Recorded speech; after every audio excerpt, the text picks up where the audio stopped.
সম্প্রতি সোশ্যাল মিডিয়াতে AI edited একটি দ্বারকানগরীর জলের তলায় তলিয়ে যাওয়া কিছু ধ্বংসাবশেষের ভিডিও বিপুলভাবে ভাইরাল হচ্ছে।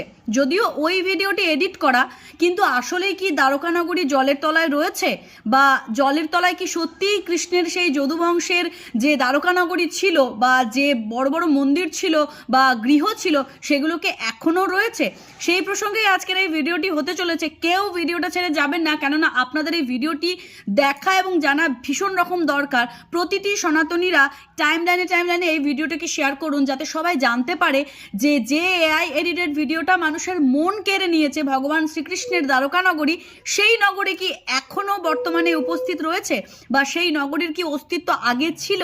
তো চলুন শুরু করা যাক।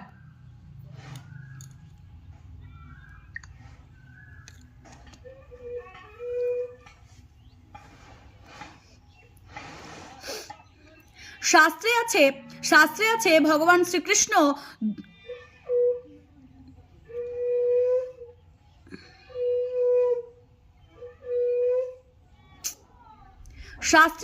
অভিশাপপ্রাপ্ত হওয়ার জন্য এই দ্বারকানগরী জলের তলায় তলিয়ে গিয়েছিল। আবার অনেকেই বলেন যে ভূমিকম্প বা প্রাকৃতিক বিপর্যয়ের জন্যই ভগবান শ্রীকৃষ্ণের এই নগরী ডুবে যায়। ভগবান শ্রীকৃষ্ণের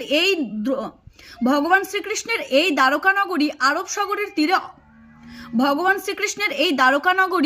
আরব সাগরের তীরে অবস্থিত ছিল, এবং আরব সাগরের তীরেই প্রবল ধনরত্ন দিয়েই এই নগরটিকে সাজানো হয়েছিল।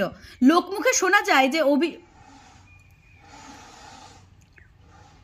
শাস্ত্র যেহেতু বলে যে অভিশাপপ্রাপ্ত নগরী হওয়ার জন্য এটি জলের তলায় তলিয়ে যায়, কিন্তু কিছু মানুষ আছে যারা বিশ্বাসই করতে চায় না যে এটা অভিশাপের কারণে। তারা বলেন যে ভূমিকম্প, প্রাকৃতিক বিপর্যয় এসবের কারণেই দ্বারকানগরী ডুবে গিয়েছিল। কিন্তু একটা কথা তো মানতেই হবে যে অভিশাপপ্রাপ্ত হয়েছিল বলেই হয়তো এই প্রাকৃতিক বিপর্যয় বা ভূমিকম্প সেগুলো দেখা দিয়েছিল।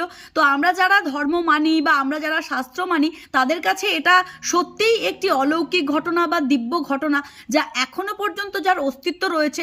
এবং সেটা শুধু কথার কথা বা মুখের কথা নয়, এটার সঙ্গে বিজ্ঞানের যে রিসার্চাররা রয়েছেন তারাও এটার প্রভূত প্রমাণ দিয়েছেন। তো আমি আজকে বিশেষ শাস্ত্র কথা না বলে বিজ্ঞানের রিসার্চারদের কথাই বলবো, এবং সেটা থেকেই প্রমাণ করার চেষ্টা করব যে এখনো পর্যন্ত দ্বারকানগরী জলের তলায় অবস্থিত। তো চলুন দেখা যাক কি বলছে বিজ্ঞানীরা।